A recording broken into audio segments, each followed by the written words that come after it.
बिस्मिल्लाहिर्रहमानिर्रहीम, अस्सलाम वालेकुम, welcome to Alham dynamic world. This is our today's lecture of the metallurgy. हमने लास्ट टाइम इस लेक्चर का जब हमने इंट्रोडक्शन पढ़ा था तो उसमें हमने कुछ बेसिक टर्मिनोलॉजीज पढ़ी थी, जिसमें हमने मिनरल्स और गैंग एंड मेटलर्जी पढ़ी थी। तो मेटलर्जी जो है उसमें एक मेजर आगे हम प्रोसेस पढ़ते हैं। मेटलर्जी की हमने डेफिनेशन ये की थी कि हम मिनरल्स और ओर्स में से उस मेटेलिक सब्सटेंस को, उस मेटल को एक्सट्रैक्ट करते हैं उनके ओर में से, ठीक है। उसको हम मेटलर्जी का नाम देते हैं। तो मेटलर्जी को बेसिकली आगे फर्दर कैटेगराइज किया गया है डिफरेंट प्रोसेस के अंदर। तो उसमें हमारे पास नंबर 1 पे कंसंट्रेशन आ जाता है, नंबर 2 पे एक्सट्रैक्शन एंड नंबर 3 पे रिफाइनिंग ऑफ मेटल। तो extraction, concentration of metal, extraction and refining of metal में सबसे पहले हमारे पास कंसंट्रेशन ऑफ मेटल है। ये मैंने एक यहाँ पे फ़्लो चार्ट बना दिया है और ये फ़्लो चार्ट आपने याद रखना है ताकि, और इस फ़्लो चार्ट को याद रखते हुए ये चीज़ें एक तो मिक्सअप नहीं होगी, दूसरा आपको याद करने में बड़ा इजी होगा।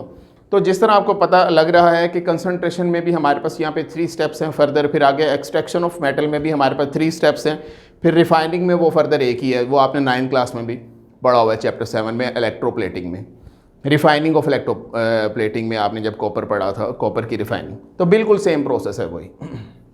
तो बेटा सबसे पहले हम देखते हैं कंसंट्रेशन, व्हाट इज़ कंसंट्रेशन। फिर देन हम उसकी gravity separation, froth flotation, electromagnetic separation देखेंगे। देन हम एक्सट्रैक्शन की roasting, smelting, Bessemerisation and refining देखेंगे, ठीक है जी।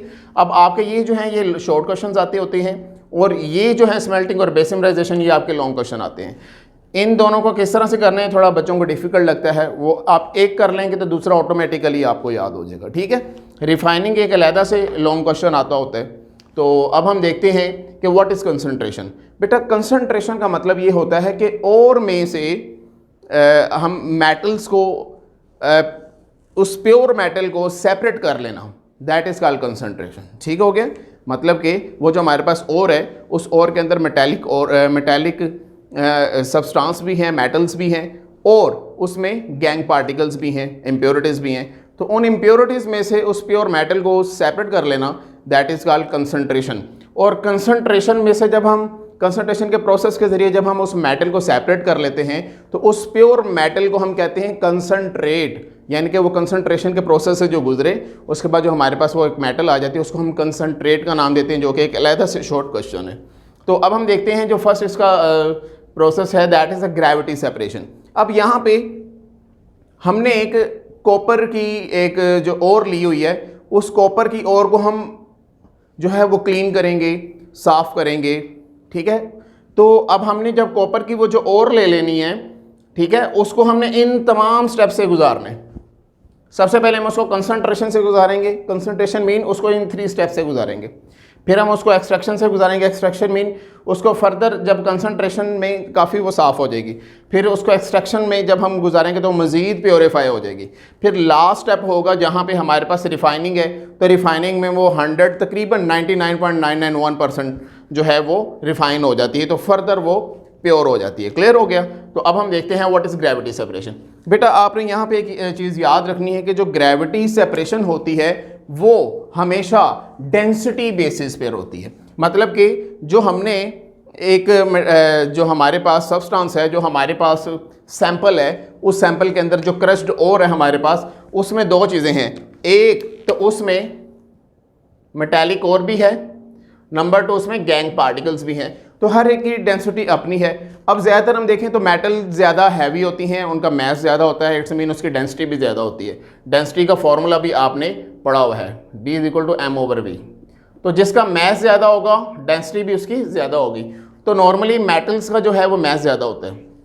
अब हम क्या करते हैं, एक सैंपल लेते हैं और उस सैंपल को हम यहाँ पे रखते हैं बीकर में, ठीक है। अब हम क्या करते हैं, उस सैंपल जिसके अंदर के ये 2 चीज़ें मौजूद हैं, मेटालिक और गैंग पार्टिकल्स, उसके ऊपर से एक हम वाटर की स्ट्रीम पास करवाते हैं, ठीक है। जब वाटर की स्ट्रीम उसके ऊपर गिरती है तो होता क्या है कि वाटर के अंदर जो डस्ट पार्टिकल्स जो हैं वो सोलूबल होते हैं, तो वो जो गैंग पार्टिकल होंगे वो वाटर की लेयर के साथ फ्लोट कर देंगे, और जो हमारे पास और होगी वो ज़्यादा हाई डेंसिटी की वजह से नीचे सेटल डाउन हो जाएगी, ठीक है।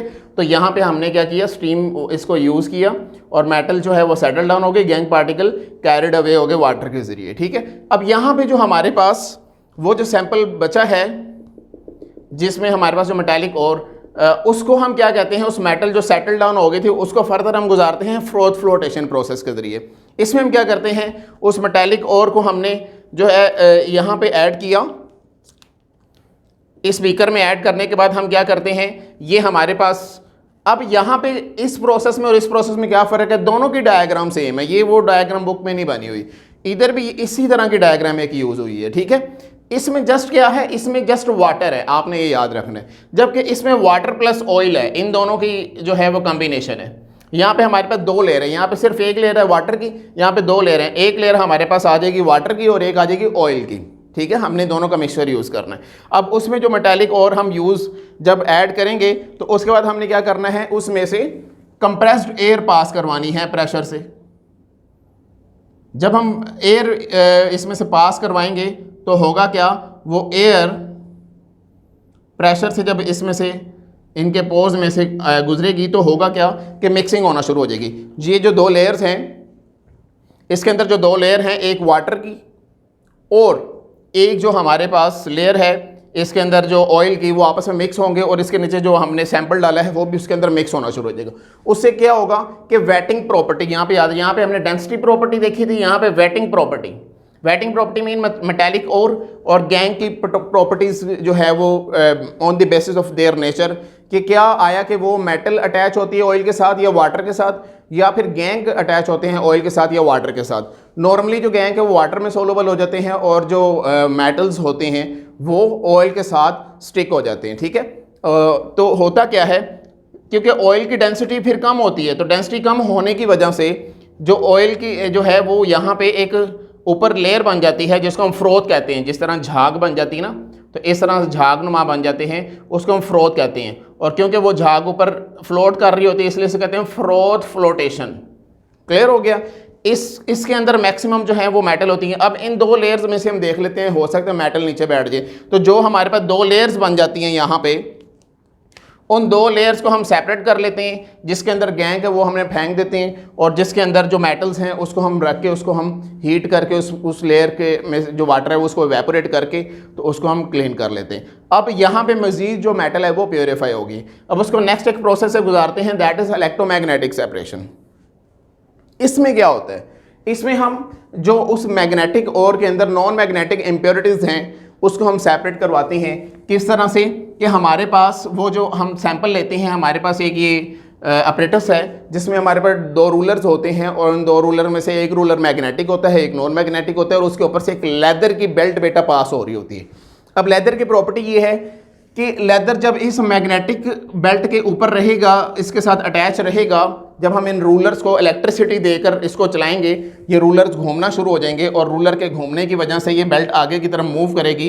तो जब तक ये बेल्ट इस मैग्नेटिक व्हील के ऊपर रहेगी, जो लेदर बेल्ट है वो भी मैग्नेटिक हो जाएगी और जब वो यहाँ से आगे जाएगी तो वो नॉन मैग्नेटिक हो जाएगी। तो अब होता क्या है कि जब हम इसके ऊपर सैंपल डालते हैं तो उसके अंदर जो नॉन मैग्नेटिक इम्प्योरिटीज़ होती हैं जब वो मूव करती हैं तो वो नॉन मैग्नेटिक, क्योंकि उसके साथ स्टिक तो नहीं होंगी, जो मेटल है वही मेटल के साथ मैग्नेट के साथ अटैच होगा, तो इम्प्योरिटीज़ पहले गिर जाएंगी क्योंकि वो तो इसके साथ अटैच नहीं होंगी। क्योंकि लेदर जो बेल्ट है वो तो मैग्नेटिक है तो उसके साथ मैग्नेटिक प्रॉपर्टीज़ मेटल्स ही अटैच हो सकती, दूसरी तो नहीं, तो वो यहाँ पे नीचे गिर जाएगी, वो सेपरेट हो जाएंगी। और जो मैग्नेटिक हैं वो थोड़ी सी जब आगे जाएंगी तो इस रोलर से जैसे ही वो बेल्ट का कनेक्शन ख़त्म होगा तो यहाँ से अब वो नॉन मैग्नेटिक होगी, वो लेदर वेल बेल्ट इस टाइप की, तो वो फिर हम दूसरे जो है यहाँ पे कैच बेसन में सेपरेट कर लेते हैं। इज़ दैट क्लियर बेटा? तो ये जो हमारा पोर्शन था ये हमारा कंसंट्रेशन का प्रोसेस है। Next is the extraction of metal.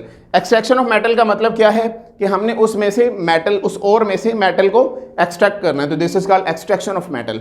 अब हम क्या करते हैं, इसी कंसंट्रेटेड ओर को मजीद यानी कि हीट करते हैं एट हाई टेम्परेचर पर। इसमें हमने करना ही हीट है, ठीक है, इधर तो कोई हीटिंग का प्रोसेस नहीं किया, लेकिन इस प्रोसेस में फर्दर हीट करते जाना है, मिक्स डिफरेंट चीज़ें ऐड करके। तो हम इस कंसंट्रेटेड ओर को जो हम कंसंट्रेशन प्रोसेस से गुजरी है उसको हाई टेम्परेचर पे हीट करेंगे। उससे क्या होगा, उसमें हम एक एग्जांपल ले रहे हैं, हमने शुरू में एक जो एग्जांपल लिया, ये जो हमने और ले रहे हैं शुरू में, ये सारी चाल्कोपाइराइट है। चाल्कोपाइराइट क्या है? CuFeS2।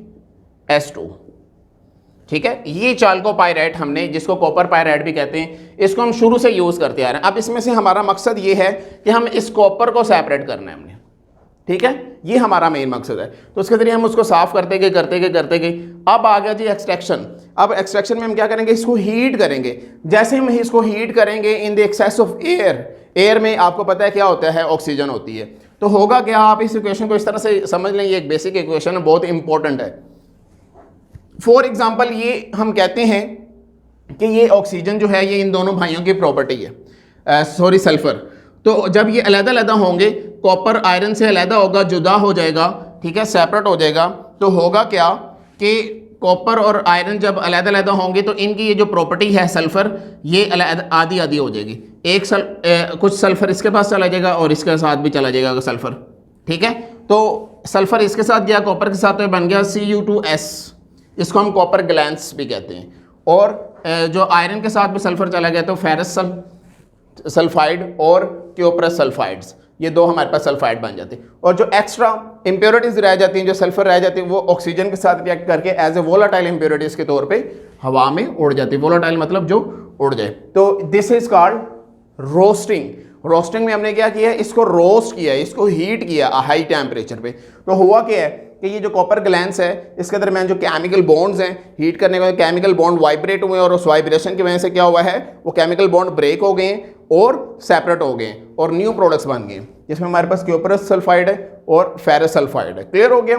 और ये हमारे पास एज ए इम्प्योरिटी है। तो ये याद रखना। अब जो नेक्स्ट प्रोसेस होगा ना, जो हमारे पास स्मेल्टिंग है और बेसिमराइजेशन, उसमें हमने इन्हीं दो को डील करना है, क्यूपरस सल्फाइड को और फेरस सल्फाइड को, कि किस तरह से आगे कन्वर्जन होती है और फिर एट द एंड कॉपर हमारे पास किस तरह से सेपरेट होता है। इज दैट क्लियर बेटा? This was our today's lecture. Okay बेटा, अल्लाह हाफ़िज़।